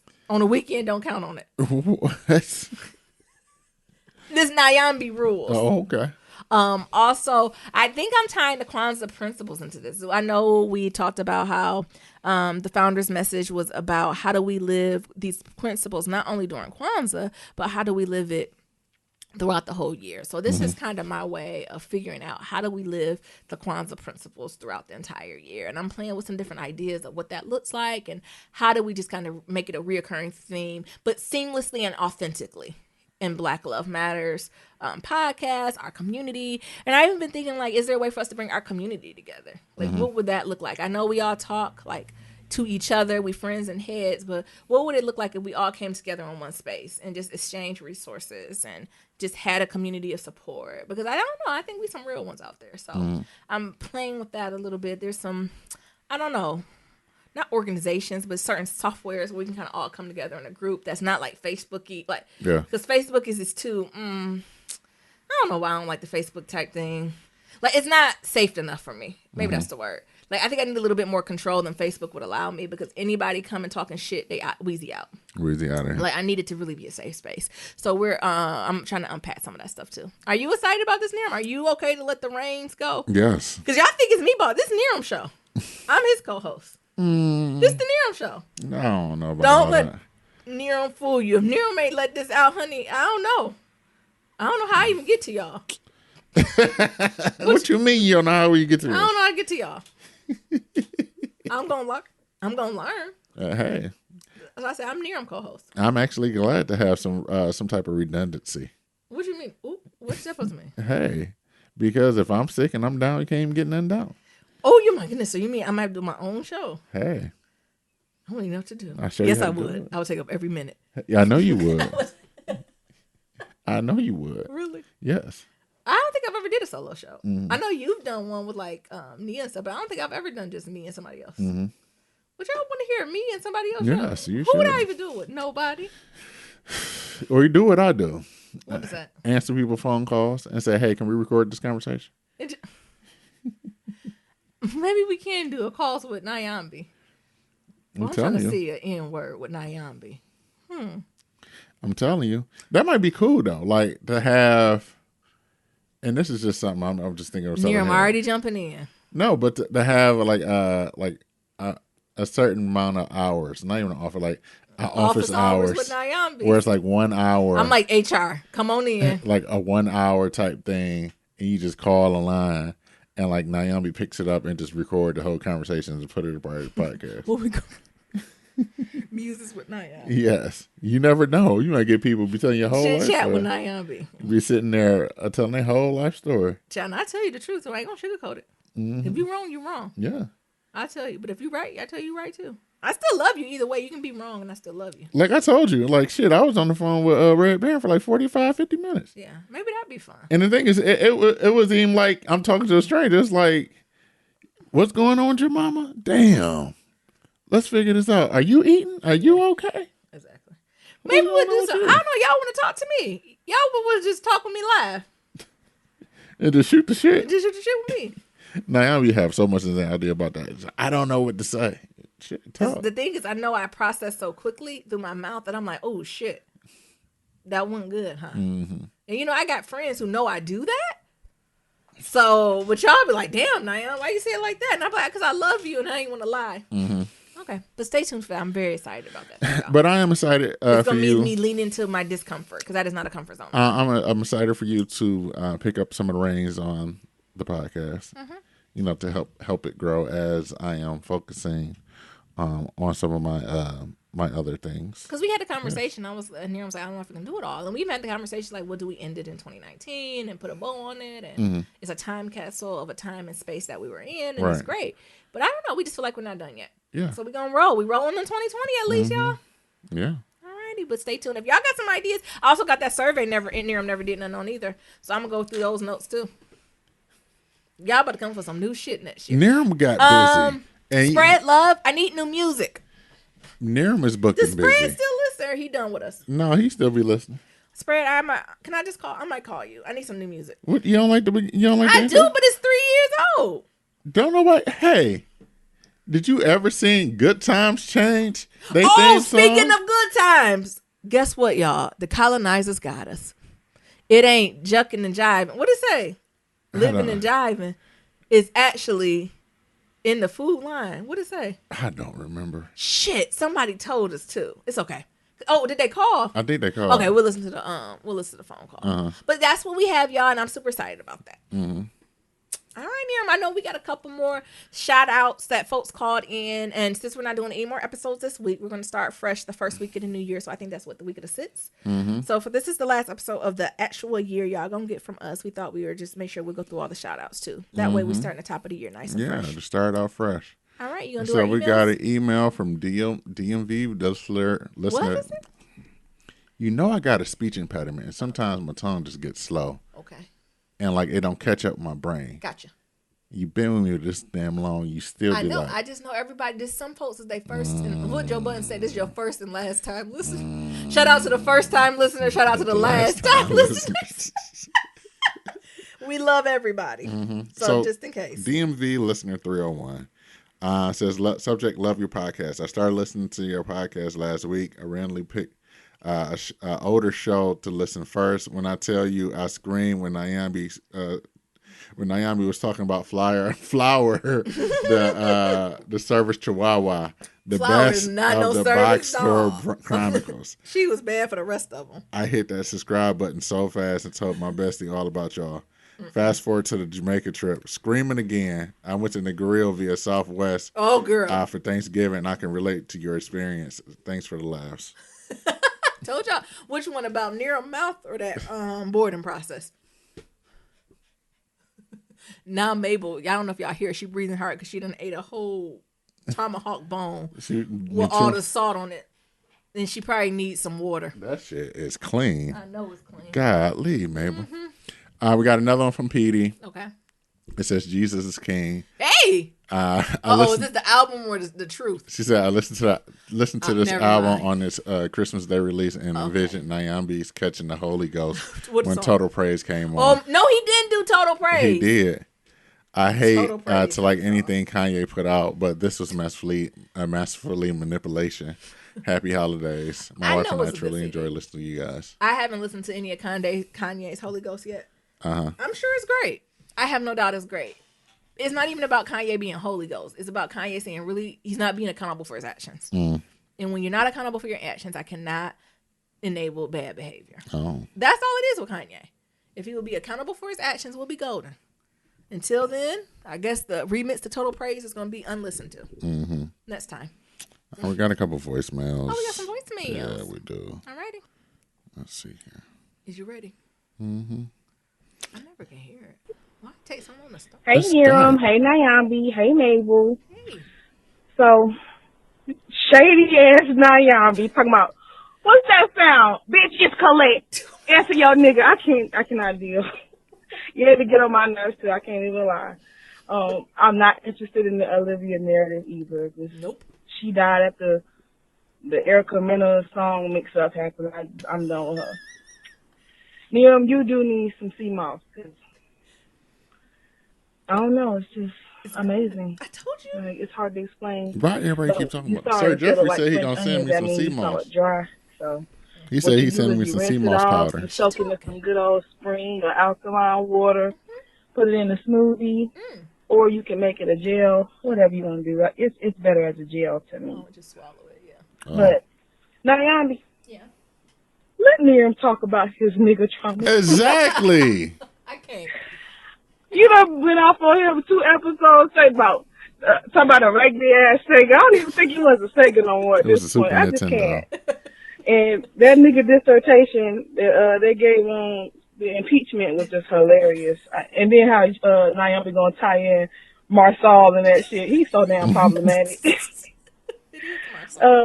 We don't trust Pence, okay? Show don't. We don't trust Pence.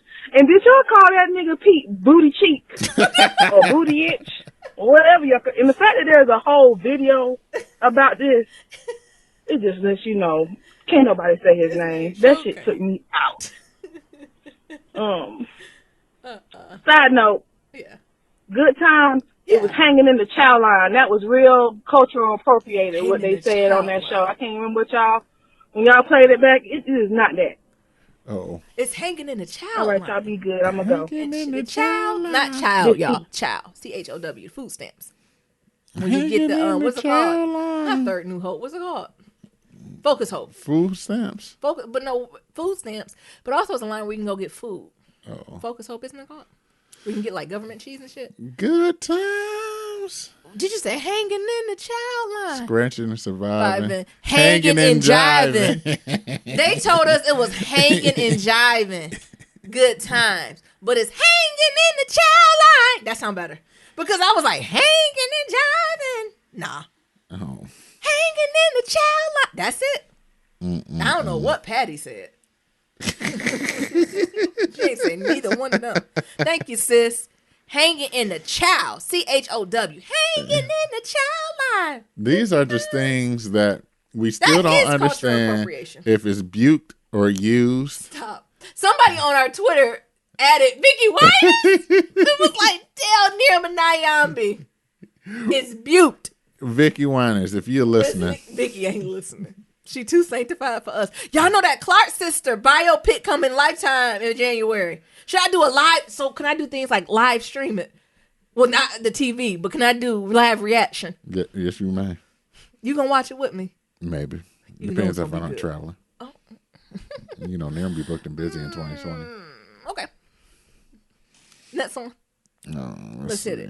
I think this was Red Baron. Let me Okay. see. Oh, did you listen to this yet? No, I didn't. I just called. I just picked up the other call. Hey, Niram and Nyambi, this is Red Baron. Okay. Because I just picked up the phone. I'm like, listening to your current podcast, I'm like, definitely really helping. My mom has been in the hospital since Friday. I'm the one that found her not doing so well.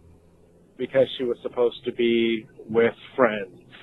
And she just didn't respond to calls, so I had to call an ambulance for her. And she's been really sick.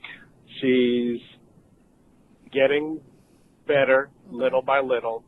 She's talking and stuff like that, but it's just been so stressful.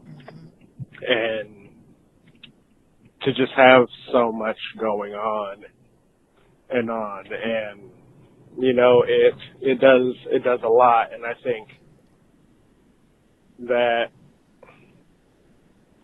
a lot of the times that they feel that black people just don't express and feel pain, I'm like, we do. But a lot of times we have put that down so much. I've had to choke down crying for days now, just so that I could be in the right frame of mind to be able to make medical decisions for my mom, to be able to explain things that are going on with her, things on my procedures that they're doing. I'm like, fortunately, I was able to get a hotel. Got a hotel in there. And I know we talked about this a little bit. See, we talked about earlier. He ended up getting a hotel near the hospital, so he can be able to take a nap, or like his family members to take shifts and like sleep while they'll be able to go to the hospital. Yeah. Sending thoughts to everybody. And actually what Red was talking about is he's on to something there with showing emotions and processing through it. Because so many times we've been, even if we're not told not to cry as a kid, there's so much shit going on that you don't even have the space to be sad, to grieve outwardly. I forgot who. I don't know if I was talking to a friend or something, and they've been like going through therapy, kind of getting their life together, like really, really getting clear on like their roadblocks. And they're like, this is the first holiday season that I feel like I've actually felt anything. And she's like, how do you niggas do the holidays feeling things? Because they were like, it's all these years, I've just been numb because I'm just pushing through. But this year, I'm like raw. So everything has been pulled back. The layers, hurt, shame, defeat, joy, everything has been pulled back. And you were just the rawest form of you. And she was like, bitch, it's the first time I'm feeling feelings. I just seen the Christmas tree and wanted to cry.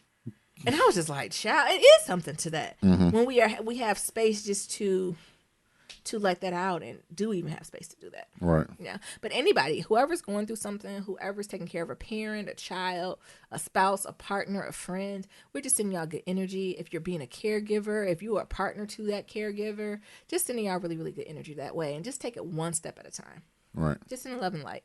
Yeah. Yeah. Want to close this on out for the year, Nira? Ooh.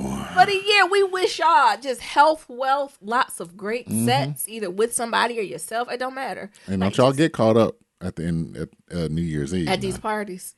Don't you get caught up. Don't y'all get caught up. You seen that meme with the girl with the baby? Keep doing like a baby through the basketball hoop? Yes. It was like, waited 12 months. We ain't at the end of the year yet. We ain't there yet. The death angel can still come. Damn, Nira, what you mean the death angel? Look, the death angel can still come. I just meant getting caught up. Hey. Jesus. The ultimate caught up is the death angel coming.